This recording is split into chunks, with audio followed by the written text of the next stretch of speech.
So first I'd like to talk about one of my favorite topics, which is kidney tumors. It may seem like these are getting very complicated nowadays with lots of variants and molecular pathology, but I think that we can do quite a lot with just the basics in kidney tumor pathology. And so I hope I can try not to get too bogged down with a lot of the new stuff that's going on in kidney tumors. So first we'll just kind of go through the most common patterns of kidney tumors. Clear cell is still the most common pattern of kidney tumor. A papillary pattern which can be seen in a variety of tumors, eosinophilic or oncocytic tumors, and then we'll try to hit upon some other patterns in kidney tumors. Just on the right here is the current WHO classification listing of all the various entities, but you can do quite a lot with just the top few most common kidney tumor types. So what's important about kidney cancer classification? I think we may be asked to do more with less nowadays. There is an increasing role for renal mass biopsy, although that varies a lot with institutions. So some institutions might always do renal mass biopsies.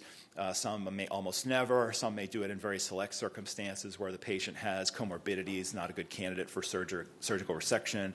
So there's a lot of variability, but we may be asked to do more with these very small renal mass biopsies classifying tumors. There may be less aggressive management for patients that have comorbidities, so we do a biopsy and do just surveillance or ablation instead of resection of the tumor, so they may try to get us to make a diagnosis with a small biopsy that's done at the same time as an ablation. And it's being increasingly recognized that RCC is not just one disease.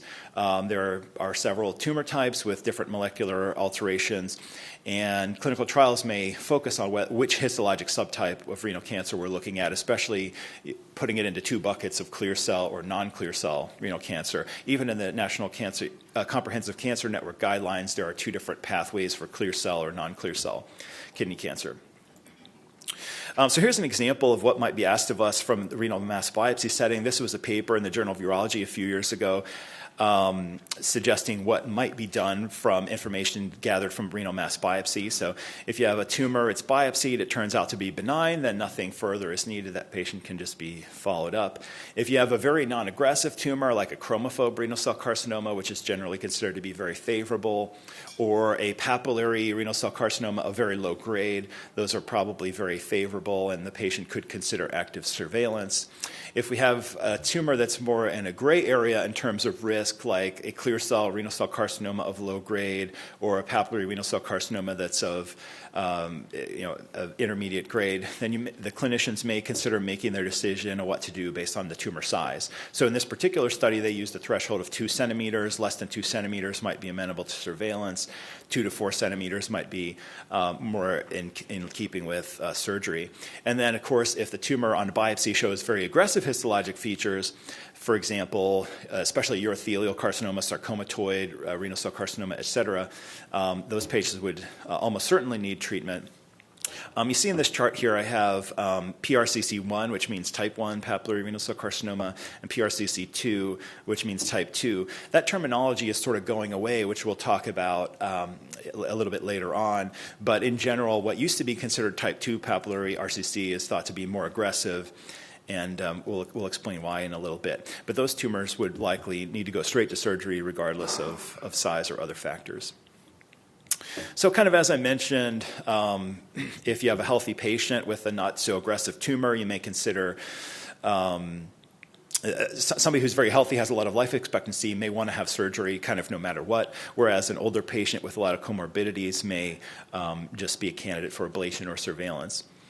Traditionally, if you have a high-stage renal cancer but is not metastatic, surveillance has been the only post-resection sort of management for those patients. We don't necessarily do any adjuvant therapy for renal cancer, but there are some options for adjuvant therapy, especially for higher risk tumors, such as those that are higher stage or have high grade, grade 4, or sarcomatoid features. So it is increasingly possible that some sort of adjuvant therapy may be based on what we diagnose in pathology.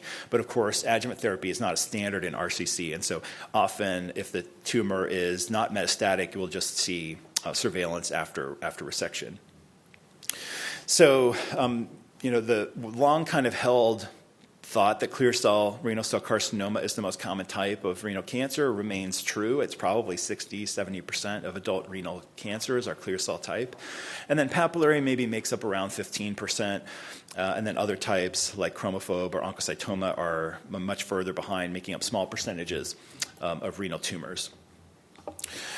This is sort of near us in the Cleveland area. So for those of you that are not from nearby, we do have some nice scenery in Cleveland. It's not just all snow and cold. So we'll go back to our kind of our outline here. That was our introduction. Let's look at the clear cell pattern of kidney tumors and talk about some tumors with clear cell features. So we can't start off talking about tumors with a clear cell pattern unless we talk about the prototype clear cell renal cell carcinoma. Here's one that has this kind of classic golden yellow orange cut surface, which is what we expect. And I think that's often helpful. Almost at the gross level, you can say that's probably a clear cell RCC. And also when doing your sampling, if you have a funny looking tumor, their areas might be sarcomatoid or poorly differentiated, it may help to sample the golden yellow areas to look for a lower grade clear cell component that will sort of make your diagnosis without any immunohistochemistry or fancy tests. And so we probably know well clear cell RCC having these patterns of cells with clear cytoplasm. On the left is kind of the alveolar pattern with hemorrhage in the lumen of these glandular structures. And so when we see that, the diagnosis is pretty straightforward. We also have the very intricate vascular network where capillaries are going around just about every nest of tumor cells. That's very common in clear cell RCC, and I would contrast it, we'll talk about later, with chromophobe renal cell carcinoma. You can often trace a line through chromophobe tumor cells without crossing over vasculature, whereas in clear cell, if you picked a spot here of tumor cells, you couldn't really go anywhere without crossing over blood vessels, so that extremely intricate vascular network. But the thing that's tricky about clear cell RCC is that it can often become morphologically heterogeneous when you have higher grades. So here we see it transitioning to eosinophilic cells with prominent nucleoli. That's still probably not a challenge when we see the low-grade component right next to it. But if you get something that looks like this, even more so on a biopsy, you may not think that that's obviously a clear cell renal cell carcinoma. This has very eosinophilic cytoplasm and these hyaline globules in the cytoplasm. So what can we do? Well, like as I mentioned, identifying the low-grade component is a cheap and easy way of proving that something is a clear cell RCC, and so sampling those golden orange areas might help. The delicate fibrovascular network, which we mentioned, but if you need immunohistochemistry, a marker that I really like is carbonic anhydrase 9, or CA9. That's part of the VHL pathway, the hypoxia pathway, and it should be pretty strongly upregulated in clear cell renal cancers, so it should show a nice membranous staining in most clear cell RCCs. Some of the other kind of general IHC patterns are listed there at the bottom of the slide. But I really like CA9 the most for confirming whether something is clear cell or non-clear cell. And just to show a couple of crazy patterns, I think when clear cell becomes high grade, it can do a lot of crazy stuff. And here's one example, which we wrote about a few years ago, that you can have these giant syncytial tumor cells, multinucleated tumor cells, where if you had, say, a biopsy of just that, it would be difficult to know whether this is a clear cell RCC, these humongous multinucleated tumor cells like you see at the top.